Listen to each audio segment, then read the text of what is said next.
This is Our View, the television voice of Washington's working families, brought to you by the proud members of the Washington Federation of State Employees, the people who work for you.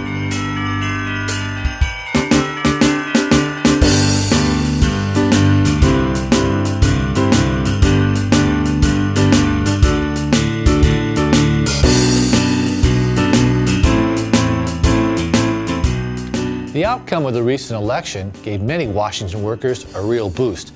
According to the Washington State Labor Council, the worker-supported initiatives were supported across the state by a large, diverse majority. I think we have a lot to be proud of here in Washington State. Initiative 1433 passed with a significant majority.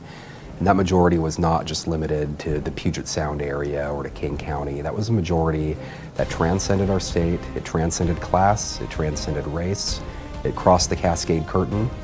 And I think that makes a lot of sense. I think we're going to see a lot of people living in poverty whose wages are going to go up, whose living standards are going to go up. People who live in Entiat, people who live in Wenatchee, people who live in Aberdeen, they're going to see a big raise. They're going to get access to paid sick leave. They're going to be able to take care of their members, sick members of their family. I think there's a lot to be said too about Initiative 1501. We have Washington voters have spoken. They want to protect seniors and those who protect our seniors. They want to make sure that folks who are taking care of our elders have their privacy respected. And I think we can all relate with that quite a bit. I think the lesson that we all really need to take to heart is in light of a Trump win nationally is our playbook works. When you speak to people about their pocketbook issues, when you speak to them about their living standards, when you speak to them about the future economic opportunity of their children, they vote for you. They hear you. They listen to that. I think all of us should take a moment to have a gut check and to assess what it is we're doing to move people's economic health forward. And I think in Washington we saw that with the minimum wage initiative. We saw that with 1501. We saw bipartisan support. We saw bi-regional support. And I think that's the lesson that we need to be taking away from the 2016 election, is that people do care about class issues. They care about economic justice. Next month, the new president will be sworn in, and our country will be moving in different directions. On the losing side is Senator Elizabeth Warren, who spoke recently to the Executive Council of the AFL-CIO. She told the national labor leaders that Donald Trump could count on her support for some of the issues he brought up during the campaign. It was a positive reaction to a very contentious campaign and election. There are many millions of people who voted for Donald Trump, not because of the bigotry and hate that fueled his campaign rallies. They voted for him despite the hate. They voted for him out of frustration and anger, and out of hope that he would make real change in this country. If we have learned nothing else from the past 2 years of electioneering, we should hear that message loud and clear, that the American people want Washington to change. It was clear in the Democratic primaries. It was clear in the Republican primaries. It was clear in the campaign. And it was clear on Election Day. The final results may have divided us, but the entire electorate embraced deep, fundamental reform of our economic system and our political system.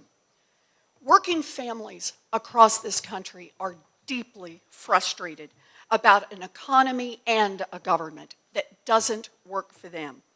Exit polling on Tuesday found that 72% of voters believe, quote, the American economy is rigged to advantage the rich and the powerful. The polls were also making clear that the economy was the top issue on voters' minds.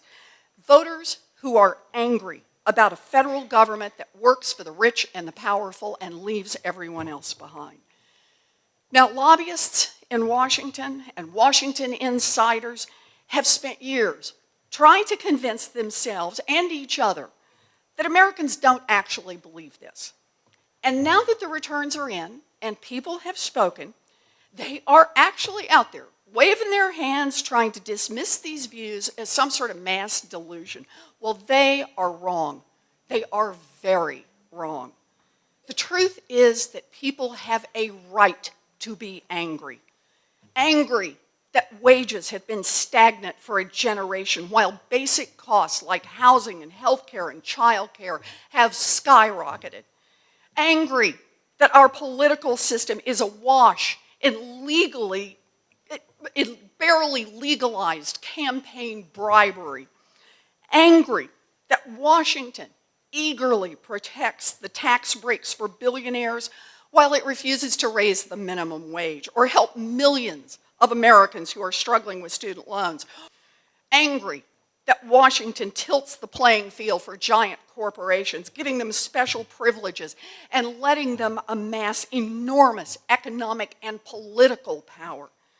Angry that while Washington dithers and spins and does the backstroke in an ocean of money, while the American dream moves further and further out of reach for most families.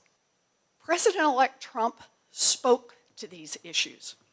Republican elites hated him for it, and he didn't care. He did it anyway.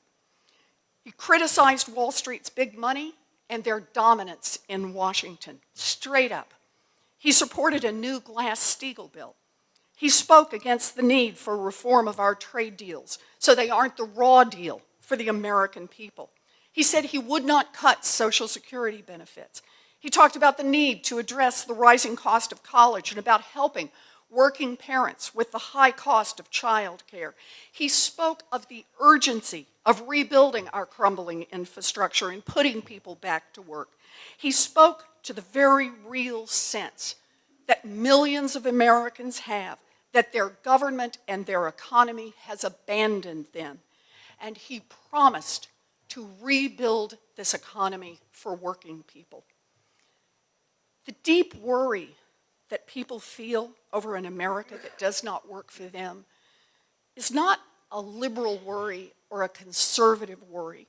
It is not a Democratic worry or a Republican worry. It is the deep worry that led even Americans with deep reservations about Donald Trump's temperament and fitness to vote for him anyway. So let me be 100% clear about this. When President-elect Trump wants to take on these issues, when his goal is to increase the economic security of middle-class families, then count me in. I will push aside our differences and I will work with him to achieve that goal. I offer to work as hard as I can and to pull in as many people as I can into this effort.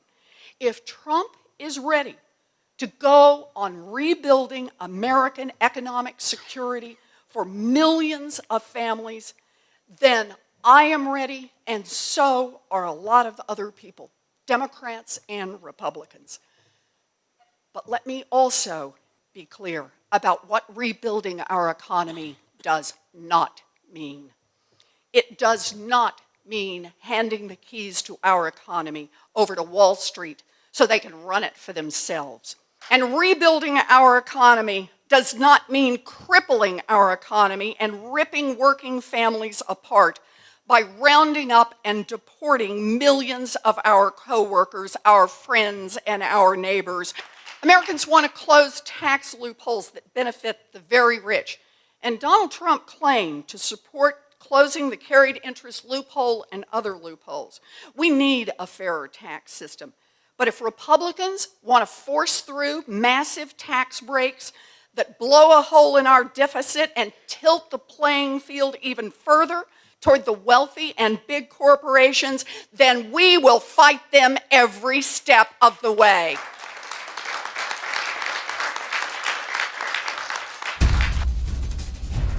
The Netherlands Minister of Foreign Trade and Development, Lilian Plowman, has an uncomplicated answer for the problem of youth unemployment: education.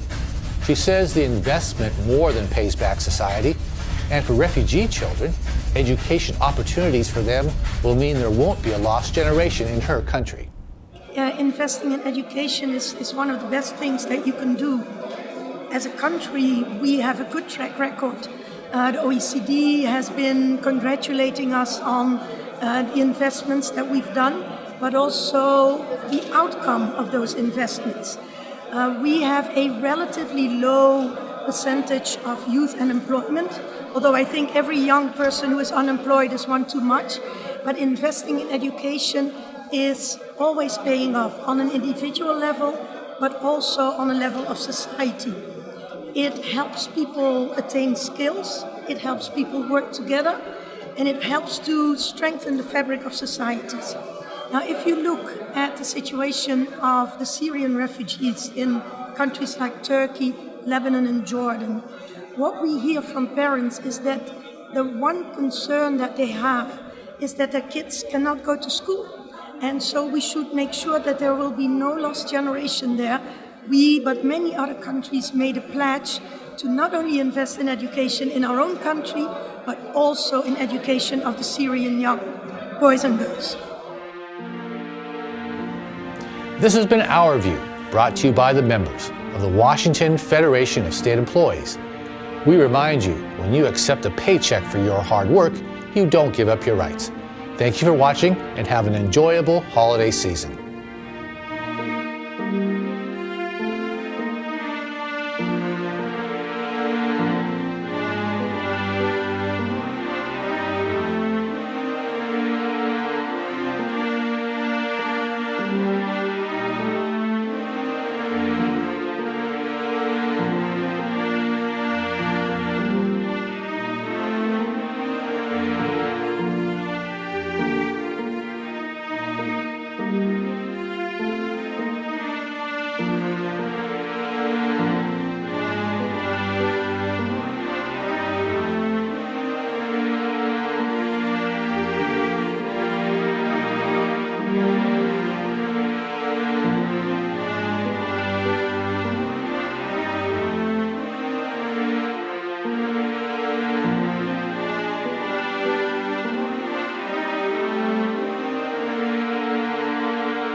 We are the United States of Women.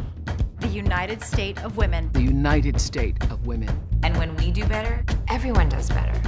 You with us? Then listen up. When we work, we get paid. The same as everyone else. Doing the same job. We will be the boss Of a company. Of our company. Of a whole empire. Sounds good, right? We are the United State of Women. somos el Estado Unido de la Mujer. We are in charge of our own bodies. Every beautiful part. Every powerful part. Every which way we want to use them. It's our choice when to say yes And when to say no. Because duh. Literally duh. We're earning more college degrees than ever. We're coding like it's nobody's business, doing whatever we want. Like it's nobody's business. Because we have ideas. Game-changing ideas. World-changing ideas. This is our movement. Turning struggle into strength. We're not done.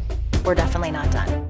So when we stand with us. We are the United States of Women. The United States. Of women. And we stand stronger when we stand together.